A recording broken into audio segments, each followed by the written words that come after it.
아들 하나를 둔 부부 집사님이 있었습니다. 두 분 다 그저 습관적으로 교회 다니는 사람입니다. 오직 그 정성을 기울이는 것은 그 외아들 하나 잘 기르는 것, 거기에 온 정성과 모든 게 다 쏟아져 있습니다. 그래서 아이가 교회 갔다 오면 빨리 오지 않았다고 야단치고, 또 늘 물어보는 것이 오늘 재밌었냐? 오늘 재밌었냐? 물었습니다. 그런데 어느 날 어머니가 주일학교를 마치고 집에 온 아들에게 오늘 재밌었냐? 해야 되는데 오늘 뭘 배웠냐? 물었습니다. 그러니까 이 아이가 아주 신이 나서 이렇게 말했습니다. 엄마, 오늘은 모세가 적들에게 어떻게 이겼는지를 배웠어. 홍해바다에 도착해서 모세는 다리를 건설해가지고 사람들을 모두 건너게 했대요. 그리고 이스라엘 백성들이 모두 다 건너자 모세는 무전기를 가지고 본부에 연락해서 폭격기 지원 요청을 했죠. 그래서 폭격기가 와서 그 폭탄을 떨어뜨려가지고 다리를 부쉈고 그 적군 애굽 사람들은 전부 다 홍해바다에 빠져 다 죽었대요. 그러니까 어머니가 눈이 둥그래가지고 아가, 선생님이 정말 그렇게 이야기했니? 정말이냐? 그러니까 아이가 이야기합니다. 사실은요, 아니에요. 하지만 선생님이 이야기하신 그대로 말하면 엄마는 못 믿을걸요?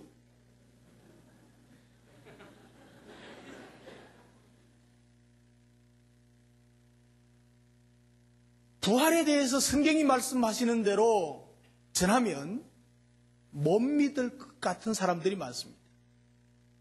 교회를 다니면서도 믿는 것 같이 보이는데 실제로는 예수님의 부활을 믿지 못하는 사람들도 있다고 하는 사실입니다. 우리 큰빛교회 성도들은 없지요? 네, 없어야죠. 사람이 죽으면 그것으로 끝나는 것이 아니고 다시 부활해서 영원히 사는 것을 믿지 못하는 사람들이 많다는 사실입니다. 오늘은 부활절입니다. 사망과 근세, 죽음의 근세를, 지옥의 근세를 깨트리고 살아나신 예수님의 부활을 기념하는 부활주일입니다. 아멘. 예수님께서 십자가에서 죽으셨다가 부활했다는 사실은 그 확실히 믿는 오늘이 될 수 있기를 주님의 이름으로 축복합니다. 여러분이 죽은 후에 부활할 것을 믿습니까? 부활은 그리스도의 능력이고 우리에게도 능력이 되는 것입니다. 이 부활을 믿는 부활신앙, 이것은 바로 능력입니다. 옆 사람 보고 부활신앙은 능력입니다. 부활을 믿는 신앙은 그 자체가 능력이라고요. 여러분, 부활에는 세 가지 차원이 있습니다. 먼저 첫 번째는 예수님의 역사적인 부활입니다. 예수님께서 십자가의 죽으심을 통해서 부활하신 그 사실, 이것은 예수님 외에는 누구도 아직까지 경험해 보지를 않았습니다. 그래서 사람들은 이것을 경험해 보지도 못하고 보지도 못했으니까 이것을 잘 안 믿으려고 그래요. 납득할 수가 없어요. 그래서 잘 안 믿으려고 해요. 부인하려고 합니다. 그러나 여러분, 예수님께서 십자가에 죽으시고 부활하신 것은 역사적인 사실인 것을 믿으시기 바랍니다. 그것은 성경이 증거하고 있고, 그리고 이 세계의 역사가 증거하고 있습니다. 현재 그 터키, 그러니까 신약 성경에는 소아시아라고 나오죠. 그 터키에는 성소피아라고 하는 사원이 있는데 거기에 소장되어 있는 50권의 책이 있는데 빌라도의 보고서입니다. 그 현지를 점령했던 그 빌라도가 예수에 대해서, 십자가의 죽음에 대해서, 부활에 대해서 보고서를 쓴 것이 50권이나 돼요. 제가 6월 달에 가서 확인 한번 해보려 합니다. 그래서 이것이 말이죠, 교회가 입증해주고 있는 거예요. 만일 그것이 거짓이라면 오늘 교회가 존재할 수가 없습니다. 여러분, 기독교를 반대하고 없애려고 하는 사람 세력들이 얼마나 많습니까? 그러나 존재하는 것은, 이것은 역사적인 사실이고 현실적인 사실이기 때문에 존재하는 것입니다. 그래서 부활의 역사가 오늘날 교회를 통해서 세상을 변화시킵니다. 이 부활의 복음이 한국에 들어와서 한국을 변화시킨 사실을 아십니까? 교회는 주님의 이 부활을 입증하는 공동체인 것입니다. 그래서 역사적인 주님의 부활이 그 부활을 증거하는 것입니다. 그리고 두 번째 차원은 현재적인 성도의 부활 체험입니다. 여러분, 예수 그리스도를, 부활하신 예수 그리스도를 영접하고 인격적으로 그리고 능력으로 그를 만남으로 개인과 공동체 안에서 변화의 역사가 나타납니다. 그래서 그리스도화 되어서 변화의 삶이 나타나게 되는 것입니다. 그래서 개인이 예수 믿을 때 그 개인의 삶이 변화됩니다. 달라집니다. 오늘 간증도 달라진 거죠. 그래서 그리스도 안에서 자기를 부인하고 자기를 십자가에 못 박음으로 새로운 인생으로 태어나게 됩니다. 새 사람이 되는 거죠. 그리고 그 공동체도 새로워지는 것입니다. 우리의 목장이 새로워집니다. 부활신앙으로. 날마다 성장하게 되고 날마다 이 부활신앙을 증거하게 되고 이 부활의 신앙 안에서 우리는 승리의 삶을 살고 있습니다. 교회도 마찬가지입니다. 이것이 현재적인 부활의 체험입니다. 우리가 현재 신앙생활하면서 예수 그리스도를 영접하고 예수 그리스도와 함께 살면서 부활을 체험하고 변화를 체험하고 살아가는 것이 부활의 증거입니다. 그리고 세 번째는 미래적인 부활입니다. 이것은 미래에 앞으로 주님이 오실 때 주님 안에서 일어나는 완성된 부활입니다. 완전한 부활입니다. 주님과 같이 주님과 같은 몸으로 신비한 몸으로 부활하는 것입니다. 그래서 오늘 24절에 보면 이는 그가 사망에게 매여 있을 수 없습니다. 우리 주님은 사망에 매여 있을 수가 없습니다. 그 사망에서 튀쳐나와야 합니다. 그 사망에서 살아야 합니다. 부활해야 됩니다. 로마서 6장 9절에는 이는 그리스도께서 죽은 자 가운데서 사셨으며 다시는 죽지 아니하고 사망이 그를 주장하지 못할 줄 알미로다. 사망이 다시는 그를 주장하지 못해요. 이게 부활이라는 것은 죽음으로부터 완전한 자유의 몸이 되는 것입니다. 그리고 죽음으로부터 완전한 자유의 삶이 부활인 것입니다. 주님 오실 때에 현재적인 부활을 체험한 성도들은 이 완전한 부활에 동참하게 될 것을 믿으시기 바랍니다. 주님 안에서 죽은 자들이 일어나고 산 자들이 또 이 부활에 참여해서 함께 부활의 영광을 누리게 될 것입니다. 그래서 예수님께서 부활하신 것과 마찬가지로 우리는 시공간을 초월한 부활한 사람으로 이제 새롭게 부활하게 되는 것이죠. 예수님께서 부활하셨을 때 제자들이 두려워가지고 문을 안으로 걸어 잠그고 안에서 부들부들 떨고 모여 있었습니다. 그때 예수님은 문 열지도 않고 그냥 나타나셨습니다. 너희들에게 두려워 말라 평안이 있을지어다. 선포하시는 주님을 보지요. 그러니까 이 시공간을 초월한 완전한 부활한 몸으로 예수님께서 부활한 그 모습으로 우리도 부활하게 된다는 사실, 이 분명하고 확실한 사실을 믿으시는 저와 여러분 되시길 바랍니다. 이 부활을 갖다가 여러 가지 비유로 설명을 합니다. 그런데 완전한 설명이 없어요. 이것은 우리가 부활해 봐야만이 알아요. 그러나 일단 설명할 수 있는 것은 계란의 부활로 설명을 하죠. 달걀이 그 엄마 암탉 품속에 있으면 병아리로 태어납니다. 요즘은 온도만 맞춰주면 병아리로 태어납니다. 어떻게 그 달걀이 병아리로 이거 변화됩니까? 그래서 부활절이 달걀이 상징이 돼가지고 삶은 계란을 나누어주고 이렇게 하죠. 그런데 그것도 완전한 비유는 아닙니다. 꼬치에서 나비가 나오고 매미가 나오고 하는 것도 하나의 부활을 상징하는 무엇인데 완전한 부활은 아닙니다. 그래서 아무것도 진정한 부활을 설명할 수 없지만 그러나 우리가 이 세계를 보면서 모든 것을 보면서 우리는 얼마든지 믿음으로 이해할 수 있습니다. 믿음으로 받아들일 수가 있습니다. 오직 예수 그리스도만으로 온전하게 증명할 수 있는데 그 증명은 바로 예수님의 부활입니다. 예수님이 부활하심으로 그 부활하신 대로 우리가 예수님처럼 부활하게 된다는 사실. 이 부활은요, 현재적인 부활을 체험하고 계속된 우리의 부활을, 우리의 변화를, 우리의 성숙을 예수 안에서 체험하는 모든 사람들이 이 부활에 참여하게 된다는 사실을 믿으시기 바랍니다. 그래서 이 부활 신앙은요, 기쁨의 능력입니다. 이 부활 신앙을 가지면 기쁨이 샘솟게 됩니다. 기쁨이 넘치게 됩니다. 우리 옆 사람 보고 부활 신앙은 기쁨의 능력입니다. 이 능력을 소유해야 돼요.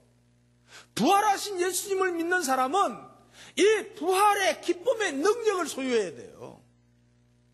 이 능력이 없으면 거심하게 돼요. 그래서 부활 신앙을 소유하면 기쁨이 충만하게 된다는 말이에요.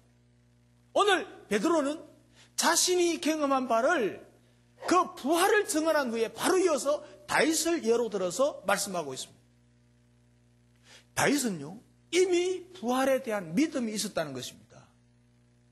그래서 28절에 주께서 생명의 길로 내게 보이셨으니 주의 앞에서 나로 기쁨이 충만하게 하시리로다. 주께서 생명의 길로 내게 보였다. 그 부활하신 주를 믿으면 그 기쁨이 충만하게 될 것이다라고 말씀하고 있습니다. 부활을 믿는 신앙을 가진 우리는 어떤 어려움과 어떤 고난이 있다고 할지라도 기쁨 충만한 삶을 살 수가 있다는 것입니다.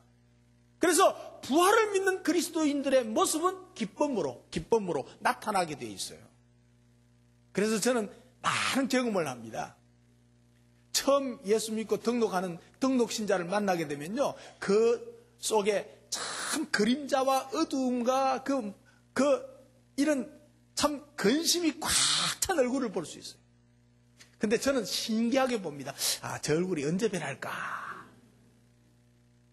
이러면 잘 모르지만, 그러나 한 달, 두 달 이렇게 지나다 보면 그 얼굴이 살살 펴져요. 그래서 천사의 얼굴처럼 환하게 밝게 빛나는 것을 볼 수가 있습니다. 제가 보면요, 전부 다 환해. 우리 큰빛교회의 특징이에요, 이게. 예? 부활을 믿고 살면 어떤 어려움에도 기뻐하고, 기뻐하는 삶을 살 수가 있게 되는 것을 믿습니다. 사탄이 우리의 목숨을 뺏어간다고 해도 예수님이 그날에 다시 살리시고 다시는 죽음이 없는 그 나라로 인도하실 테니까 염려하거나 두려워할 필요가 없어요. 사실 죽음이 우리를 두렵게 할 수가 없습니다. 이제 이 기쁨이 가득한 삶만이 부활신앙을 가진 우리에게 이제 기다리고 있는 것입니다. 부활의 신앙을 가진 사도 바울이 감옥에서도 기뻐하는 모습을 보십시오. 빌립보 감옥에서 빌립보 1장 17절에 2장 17절에 보면 만일 너희 믿음의 재물과 봉사이에 내가 나를 관제로 드릴지라도 내가 너희들을 위해서 재물이 될지라도 나는 기뻐하고 너희 무리와 함께 기뻐하리라. 여러분, 재물이 되는 것은 죽음을 의미합니다. 너희를 위해서 내가 죽는다고 할지라도 내가 내 몸뚱어리가 제사장에 차려진다고 할지라도 내가 기뻐하고 또 기뻐하리라. 왜 그렇습니까? 부활신앙 때문에. 그리고 빌립보서 4장 4절에 바울은 이렇게 말합니다. 주 안에서 기뻐하라. 내가 다시 말하노니 항상 주 안에서 기뻐하라. 부활신앙을 가진 자들은 기뻐하며 살 뿐입니다. 오늘 부활절 아침인데도 아직도 근심과 걱정이 있습니까? 부활하신 주님 앞에서 부활하여 살 그 나라를 보고 기쁨이 회복되시기를 주님의 이름으로 축복합니다. 예수님께서 십자가를 앞에 두고 제자들에게 말씀했습니다. 지금은 너희가 근심하나 내가 다시 너희를 버리니 너희 마음이 기쁠 것이요. 십자가를 앞에 놓은 주님이 십자가에 죽으면 그만인데 다시 너희를 볼 것이라고 그래요? 다시 나를 너희들이 보면 너희 기쁨이 클 것이고 너희 기쁨을 빼앗을 자가 없을 것이다. 이렇게 말씀하고 있습니다. 여러분, 부활의 주님을 모시고 살면 누구도 우리의 기쁨을 빼앗아갈 수가 없습니다. 어떤 환난이나 고통이나 핍박도 우리의 진정한 기쁨을 빼앗아갈 수가 없습니다. 십자가와 부활은 우리에게 위로를 주고 소망을 주는 힘입니다. 부활로 인해서 십자가는 위로의 십자가, 생명의 십자가, 능력의 십자가가 되는 것입니다. 십자가로 인해서 우리 죄인된 우리가 희망을 가지게 됩니다. 십자가를 통해서 우리가 부활의 소망을 가지게 되는 것입니다. 천국의 소망, 하나님 나라의 소망을 가지게 되는 것입니다. 여기에 영원한 기쁨과 슬픔을 즐거움을 얻게 되는 것입니다. 오늘 28절에서 주께서 생명의 길로 내게 보이셨으니 주의 앞에서 기쁨이 충만하게 하시리라. 그렇게 말씀합니다. 여러분, 역사적인 부활이 있었고 우리 개인적인 부활 체험이 있었다면 이 부활로 인해서 우리는 기쁨이 충만할 수가 있습니다. 부활의 주님 앞에 있을 때 그 기쁨이 충만한 삶을 살 수 있는데 부활의 소식을 듣는 사람에게는 절망이 없습니다. 부활의 신앙을 믿는 사람에게는 절망이 없습니다. 부활 소식을 가지고 부활 신앙을 가지고 사는 사람에게는 근심이 염려가 침범할 수가 없는 것입니다. 그래서 부활 신앙은 능력이 되는 것입니다. 그래서 부활 신앙은 담대한 능력입니다. 담대한 능력입니다. 담대함이 생깁니다. 부활 신앙을 가지면요 담대해져요 사람이. 우리 옆 사람 보고 부활 신앙은 담대한 능력입니다. 예. 부활 신앙은요 우리에게 있어서 기쁨의 능력이 샘솟는 반면에 담대한 능력도 샘솟게 돼 있어요. 여러분, 초대교회 특징을 설명해 보려고 하면 여러 가지를 말할 수가 있습니다. 그 첫째는 성령 강림으로 태어난 성령 공동체입니다.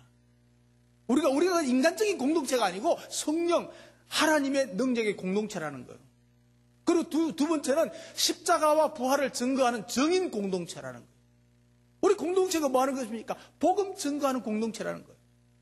세 번째는 사귐과 말씀의 가르침으로 양육이 있는 제자 공동체입니다. 그래서 서로 사귐과 교제와 섬김이 있고 말씀을 가르침으로 양육받는 공동체.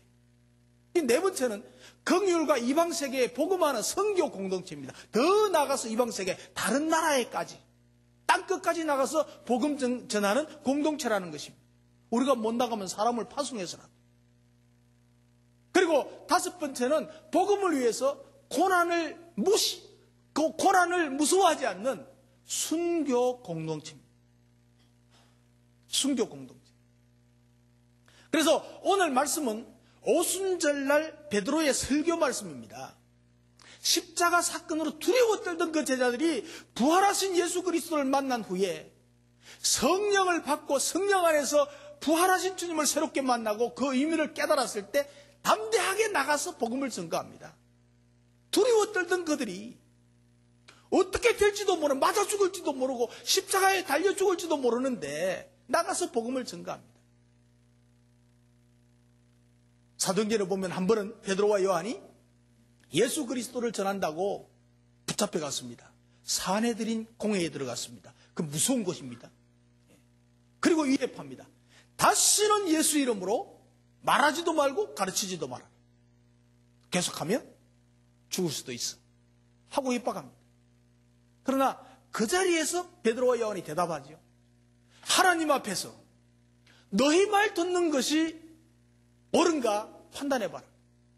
하나님 말 듣는 것이 옳은가 판단해봐라. 뭐가 옳은 거냐? 우리는 보고 들은 사실을 확실하게 말하지 아니할 수가 없다. 너희들이 입 막는다고, 너희들이 죽인다고 그게 되겠냐 말이죠. 여러분, 이것이 초대교회입니다. 초대교회 성도들은 죽음을 두려워하지 않았습니다. 그리스도를 위해서 핍박받는 것을 두려워하지 않았습니다. 그리고 순교도 자청했습니다. 왜 그렇습니까? 부활에 대한 믿음과 확신이 있기 때문에 그렇습니다. 예수 안에서 죽으면 나도 부활한다는 믿음이 있었기 때문에 그래요. 그래서 초대교회가 이렇게 핍박을 받으면서 신앙을 지키고 믿음의 승리를 거둘 수 있었던 것은 이 부활신앙 때문입니다. 이 부활신앙은 능력을 가졌기 때문에 그렇습니다. 여기서 승리할 수 있었어요. 부활신앙을 가진 사람은 여러분 다른 세계를 봅니다. 일반 세상 사람들과는 다른 삶을 살게 됩니다. 목적이 다르고 방향도 다릅니다. 여기서 저들을 위해서, 그 불신자들을 위해서, 나를 괴롭히는 자, 핍박하는 자들을 위해서 용서의 기도를 드릴 수 있는 차원까지 올라갈 수가 있습니다. 주여, 저들의 죄를 용서해 주십시오. 스데반 집사가 그랬잖아요. 아프리카 우간다에 있었던 실화입니다. 독재자가 있었는데 그 이디아민이라고 하는 독재자가 통치를 했는데 우리나라 전두환 씨보다 조금 더 했던가 봐요. 그게 게파 센팡 목사님이 계셨는데 혀가 안 돌아가네. 아프리카 이름 어려워요. 근데 이게 7,000명이 넘는 교인들을 목회하는 아주 큰 교회 담임 목사님인데 아주 영적인 큰 지도자였습니다. 그러니까 독재 정권 하에서 부득불 정부를 비판하는 설교를 하지 않을 수가 없죠. 종종하곤 했습니다. 근데 이 독재자에게 억압을 당하고 있는 백성들을 위로하는 설교죠, 그게. 이것이 정부에 알려졌습니다. 어느 부활절 아침에 5명의 비밀 경찰이 교회에 찾아왔습니다. 설교를 마치고 목욕실로 들어가는 그 목사님을 찾아가서 5사람이 딱 버티고 서서 이렇게 이야기합니다. 총을 가지고 딱 들어와서 겨누면서 반국가 사범을 처단하라는 명령을 받고 처단하기 위해서 왔소. 목사님은 이미 각오했죠. 태연스럽게 온유하게 목사님이 대답했습니다. 오늘은 부활절 아침입니다. 내가 죽는 것은 조금도 두렵지 않습니다. 왜 그렇습니까? 부활이 있기 때문에.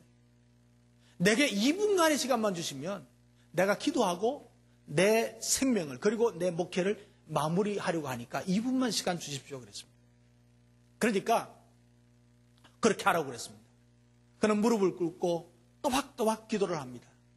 하나님 아버지, 우간다 통치자 이디아민을 용서하여 주옵소서.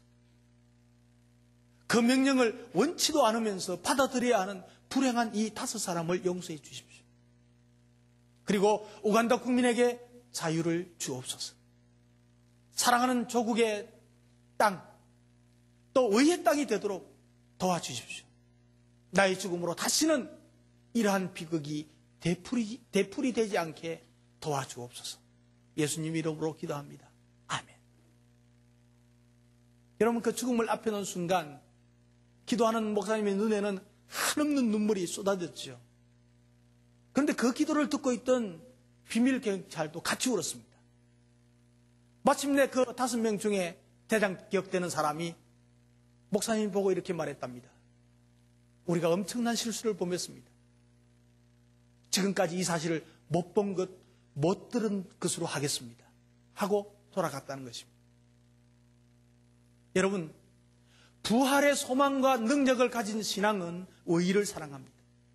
부끄러움이나 수치심, 불의와 부정, 악을 미워하고 오직 진리를 따르게 되는 것입니다. 하나님의 뜻을 따르게 되는 것입니다. 그리고 어떤 유혹이나 어떤 핍박이 와도 생명의 위협이 와도 담대하게 이길 수 있는 신앙이 바로 부활신앙입니다. 그리고 오히려 자기를 아프게 하고 핍박을 하고 손해를 보여도 진심으로 그를 위해서 용서의 기도를 할 수 있는 것입니다. 이것이 부활신앙의 담대한 능력입니다. 오늘 우리에게는 이 담대한 부활의 능력이 필요합니다. 부활의 신앙을 확실하게 가질 때에 이 부활신앙을 통해서 우리는 담대한 능력을 가지고 어떤 경우에도 담대하게 승리할 수 있는 믿음의 사람이 될 줄로 믿습니다. 이 부활신앙은요, 참 사랑의 능력이 되는 것입니다. 이 부활신앙을 가지면 진정한 사랑을 실천할 수 있게 되고 진정한 사랑으로 모든 것을 포용할 수 있게 되는 것입니다. 우리 옆 사람 보고 한 번 더 이야기합시다. 부활신앙은 참 사랑의 능력입니다. 네, 한 번 더 이 사랑을 실천하고 삽시다. 이 부활의 소망을 가진 사람은 하나님과 사람 앞에서 사랑할 줄 알게 됩니다. 사랑이 뭔지 알게 돼요. 사랑할 줄 알게 돼요. 오직 하나님을 사랑하고 사람을 사랑할 수 있는 사랑의 사람이 되어져 버리는 것입니다. 그래서 오늘 32절에 보면 우리가 다 이 일의 증인이로다. 부활하신 예수님을 믿는 모든 사람은 모두 다 우리가 이 일의 증인이, 부활에 대한 증인이 되는 것입니다. 부활에 대한 믿음과 깨달음, 그리고 부활의 능력을 입을 때 부활의 증인된 삶을 살게 되는 것입니다. 그래서 부활신앙은 참 사랑의 능력이 되는 것입니다. 그래서 오늘 우리는 목장에서 목원들을 진정으로 사랑하고 있지 않습니까? 아무리 대가도 없이 헌신하고 수고하고 베풀고 섬기고, 저는요 이런 모습들을 살펴보면 가슴이 뭉클뭉클해요. 뭉클뭉클해요. 그리고 아무 관계도 없는, 오히려 나를 핍박하고 욕하는 그런 이웃을 향해서 사랑과 성립의 손길을 아낌없이 내어 베풀고 있지 않습니까? 싸늘한 질책을 받아도, 어떤 때는 상대도 안 해줘도 인내를 가지고 사랑을 실천하게 되는 것입니다. 이것이 바로 부활의 사랑에 대한 실천입니다. 부활 신앙이 없는 사람은 불가능합니다. 부활의 믿음이 없는 사람이 어떻게 진정한 사랑을 베풀 수가 있겠어요? 그건 꿈입니다, 꿈. 불가능합니다. 그러나 이 부활 신앙을 가진 사람은 하나님과의 관계를 온전하게 하고, 이 하나님과의 관계를 통해서 사랑받은 그것을 우리는 이웃에게 마음껏 베풀어 줄 수가 있는 것입니다. 이것이 바로 능력입니다. 이것이 바로 완전한 관계 실현입니다. 인간이 할 수 있는 일이 아닙니다. 자연인 인간이 할 수 있는 일은 아닙니다. 불신 세계에서 이런 게 있을 수가 없는 것입니다. 우리 교회 안에서도 부활의 신앙이 확고하지 않으면 이것은 있을 수가 없는 것입니다. 부활하신 주님의 능력이 믿는 자와 함께함으로 가능한 것입니다. 우리가 부활신앙을 가지고 이 부활신앙으로 사랑을 실천하게 된다면 이것이 바로 능력이 되는 것입니다. 아무도 할 수 없는 놀라운 사랑을 실천하게 되는 것입니다. 아무 대가도 바라지 않고 오직 헌신과 섬김의 사랑의 능력을 부활신앙에서 시작된다는 사실입니다. 나의 본심이 아닙니다. 진정한 사랑의 능력을 가지고 주님께서 주시는 그 부활의 능력, 사랑의 능력을 가지고 행할 수 있는 저와 여러분들 되시기를 주님의 이름으로 축복합니다. 기도하겠습니다.